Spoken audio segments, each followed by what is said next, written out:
So what is up, guys? Nick here, helping you to master your technology. Samsung Galaxy S23 versus iPhone 14, which to choose. Now, quickly discussing their price point, $799 here. You can find it cheaper with a trade-in. Also, this one $799 as well, but you're gonna go to $829 if you buy this unlocked outright. Now, both of these are subsidized at certain times of the year. They get deals, they get trade-ins, they knock off $100 here and there. These are the phones that will likely be more discounted first because they're the entry in the premium line. And while these phones are not cheap by any means, they both provide substantial value to the average consumer. But we're gonna find out, if you go in the store, which one is better for you. Now, both of these are the top two competitors in most stores. It's gonna be S23 or 14. And we're going to find out which offers you the better for your money. Now, we're going to talk first about the color options here. So you can get this in Phantom Black, Cream Green, Lavender. If you want graphite or lime, you're going to have to go to Samsung.com, exclusive online colors only. And the iPhone does come in this blue color, which I really quite like. Also red, starlight, purple, and midnight. There might be a spring color option. Sometimes Apple does that. You'll probably have to wait a little bit for that. And while this phone is 6 months old at this point, you still have another 6 months until we see another iPhone to compete with the S23. So a lot of customers will still have to choose between these if they're looking for a phone now. So we'll talk about the body and the build really quickly here between both phones. Now, the Samsung is not only lighter, it's also thinner, so 7.6 millimeters versus 7.8. It also feels like a smaller phone in the hand. It just feels more sleek, more easy to hold, while offering a similar size to the 14. Quite honestly, the 14 feels a little bulky by comparison to the sleek Galaxy S23. So from a pure design perspective, I do think Samsung has Apple beat here. Look at the cameras. They're just symmetrical and clean on the Galaxy S23. Over here for the iPhone, they're on a diagonal. And while that does separate the two manufacturers, letting you know you have an iPhone or a Samsung, subjectively speaking, I do think the Samsung looks cleaner. Now, you do have the Apple logo here, and that's just all that's on there. No iPhone anymore, so that also looks quite nice. Then you have the Samsung logo down here, but they still print this IMEI stuff on here. I don't like that. On the corners, you'll see right here, you do have, edge corners. They're kind of like similar to the iPhone here on the Samsung. They feel smoother on the S23 just because it's using a polished aluminum versus aluminum here. That's a little bit different. And you'll see volume markers are on opposite sides. On the left side for the iPhone here, silent switch, classic iPhone feature. And on the right side, you'll find the power button. Antenna slits on both phones, obviously. And at the bottom, you'll find yourself on the iPhone, a lightning port, as well as the microphone and speaker up there. Now at the bottom of the Galaxy S23, you will find yourself the SIM card tray, no expandable memory, USB-C, which is the latest standard, microphone. There's also a very thin cutout up here for the microphone, and you'll find antenna slits as well. Overall, they're quite comparable designs, quite similar, but the Samsung, I think, has Apple beat here purely on just design, just because the overall phone feels more sleek, a little bit more refined and polished, whereas the iPhone 14 to me just feels like an iPhone 12 with a diagonal camera. Feels like the same phone they've been launching for the past 2 or 3 years. So it doesn't feel like anything different than before, whereas Samsung, not too different than last year, but still a little bit more different than the iPhone 14. Moving on to the display section of this video. Now, the Samsung is really offering you quite a bit more when it comes to customization of the display. You do get yourself the adaptive rate as well. That's a huge benefit over this phone. Same price, 120 Hertz. You got to pay $1,000 to get this feature on iPhone. What an upsell that is. So this is definitely a better value display. Vivid and natural. You can go to natural or vivid depending on how you like it. On vivid, you can tweak it between warm and cool modes. They also have more advanced settings where you can change video brightness, change your RGB tones to get it to exactly how you like it. In addition, they not only have a true tone-like feature with the eye comfort shield, they've added enhanced comfort, which at nighttime makes this super easy on the eye. No straining, I find, with this feature. This one's still a little bit of straining, but when you put on enhanced comfort, it's huge. Now, this display itself is not quite as sharp as the iPhone 14. Actually, it's 425 ppi versus 460, but the average person would never ever know that or even see that. So it's not really a big deal either. This one also does come standard with always on display. This one does not. So I would say the Samsung is offering you a more vibrant, smoother, sleeker display than this iPhone. Now this iPhone has a really nice color accuracy. I really like the way Apple tunes the display. So it's also very easy on the eyes, and it's true tone, dark mode, night shift on here. So that's pretty cool. And I think it gets plenty bright enough, 800 nits, but the Samsung also gets brighter, 1750 nits peak. On that, this one peaks out at 1200. So the Samsung all around has the better quality display. That's just objective. Like, it's not even an opinion, it's just a fact.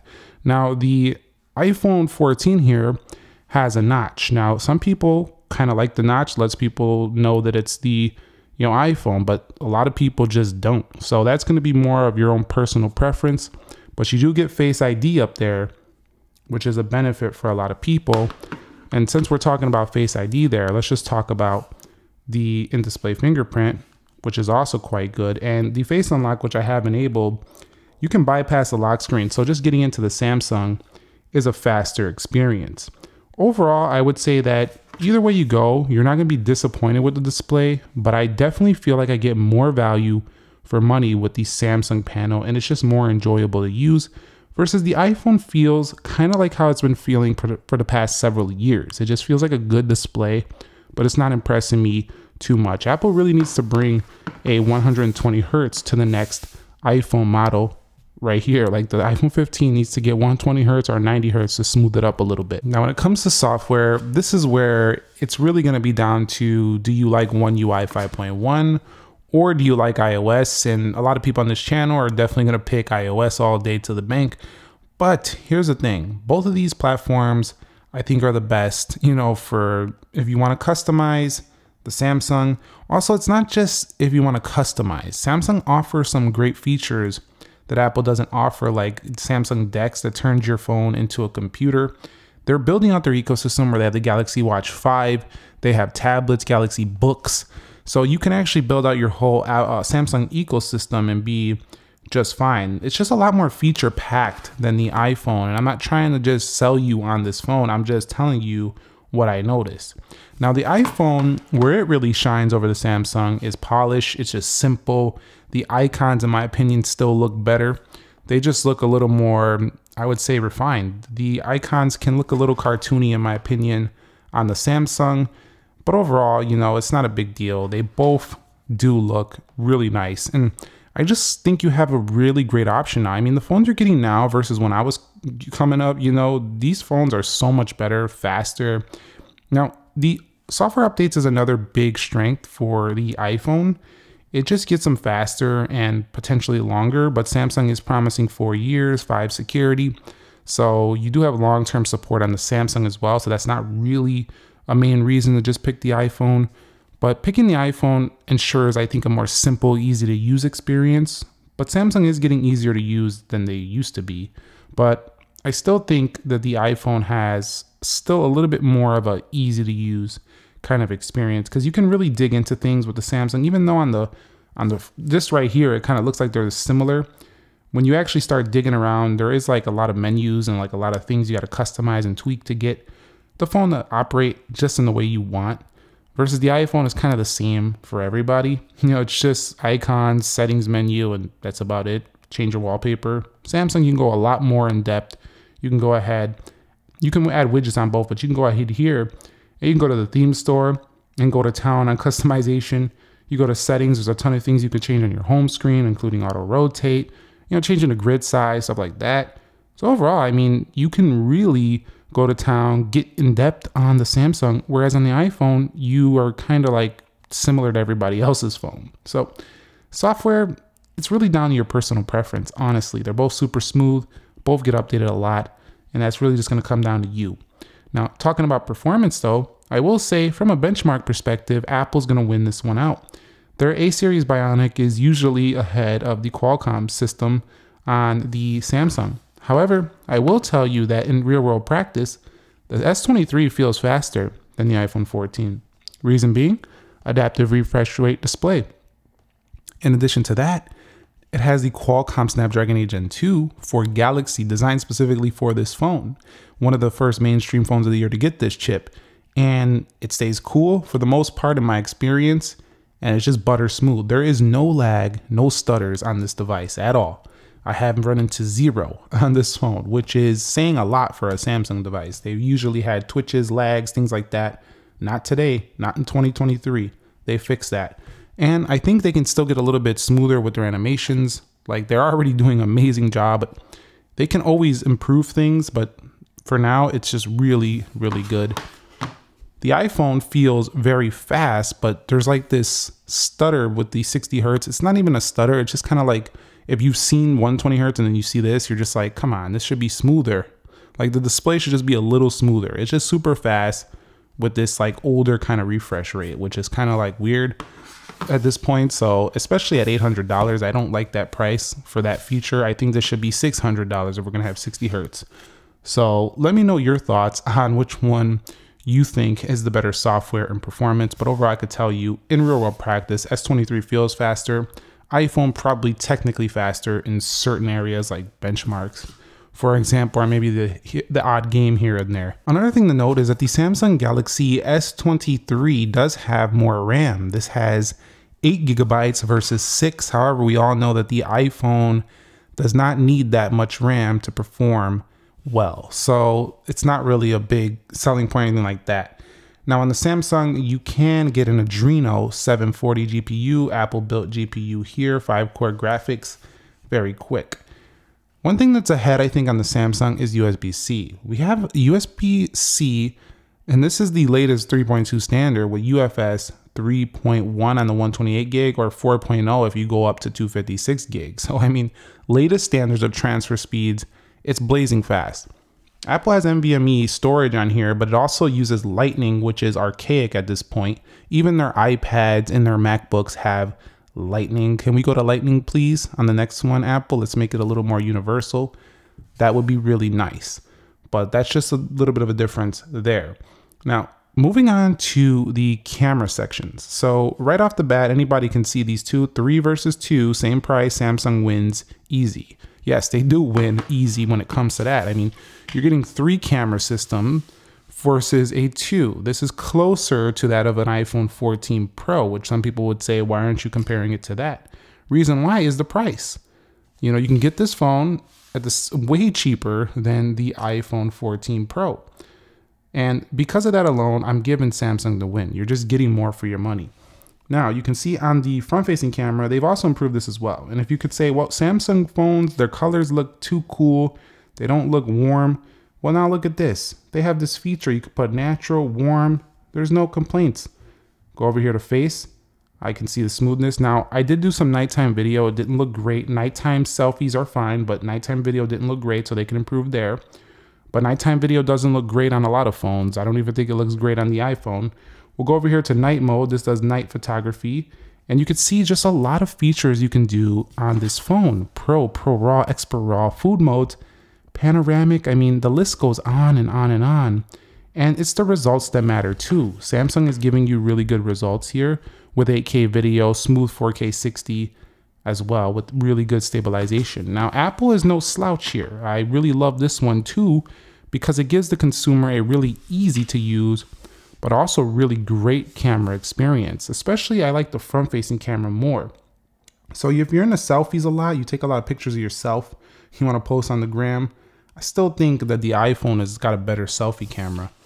Now on the rear, also still with Apple's tried and true, just simple point and shoot, great results every time, it's still here on this phone. However, this phone is lacking a little bit in versatility. It only gives you very simple, basic features that most smartphones are getting now. But it does give you this action mode, which actually stacks up very well next to Samsung's stabilization as well. So that's very good. Both of them can do that very super steady video, that very smooth action-based video. They can both do that. You also have the Pro of cinematic video in here, and you have slow-mo time-lapse. The iPhone is no slouch whatsoever. It's really competitive with the Galaxy S23. But I think the S23 just wins it out with this comparison because it's just way more versatile than the iPhone. In social media, iPhone is still better, I think, than the Samsung phone.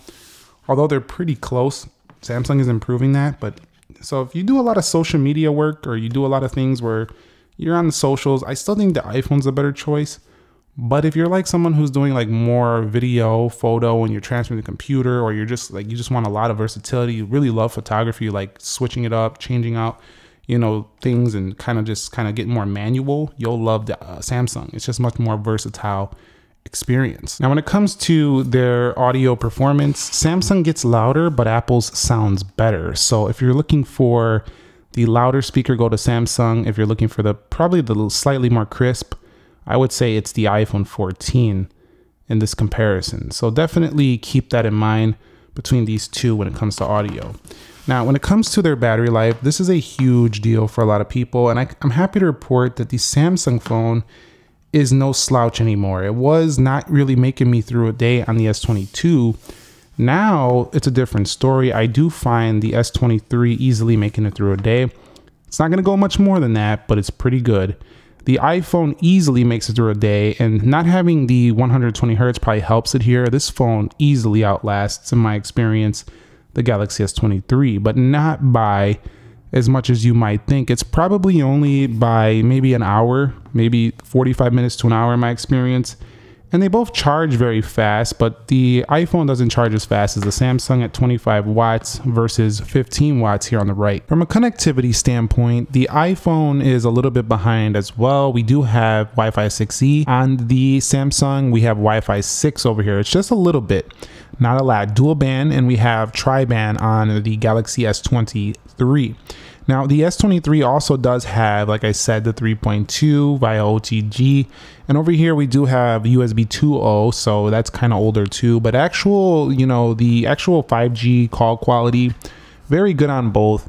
And the average consumer will never notice any differences with Bluetooth speeds. They both connect very fast via their Galaxy Buds and their AirPods or AirPods Pro, whichever is your choice. So let's wrap it up here. Let's conclude on this video. I think you have neck and neck competitors here, with Samsung doing what they always do, and that's offering you a little bit more when it comes to the spec sheet versus the iPhone. But the iPhone's selling point is not always the spec sheet.